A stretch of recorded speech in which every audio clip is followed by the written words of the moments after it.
prendre un fardeau qui n'est pas le tien. Résultat, tu te retrouves à porter des fardeaux qui ne sont pas à ta... En fait, ce n'est même pas adapté à ta taille. C'est-à-dire que le problème te dépasse. Ce n'est ni ton fardeau, ce n'est ni ton couloir. Et toi seul, tu décides de te surcharger de quelque chose dont tu n'as même pas idée.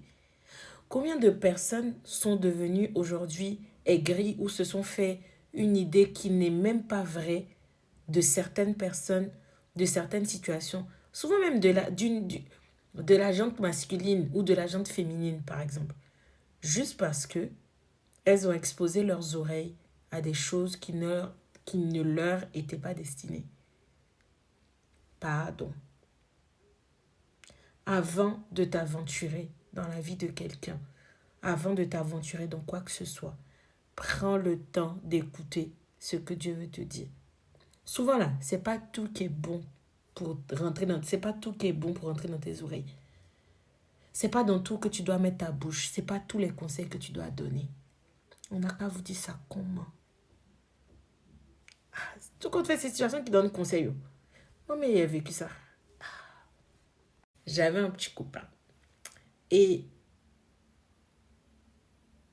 la chose était telle que je me disais, en fait, si cette personne-là va pas bien, en fait, c'est moi le problème.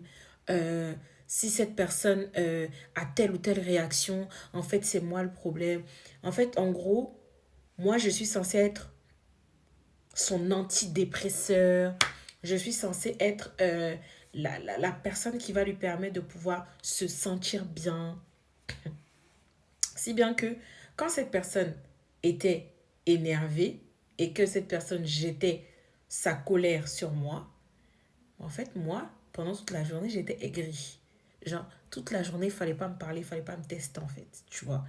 Sauf que, clairement, est-ce que Dieu m'a envoyé là-bas pour aller dire, Anaïs, il faut que tu ailles supporter les humeurs, sinon les moods des gens? Non.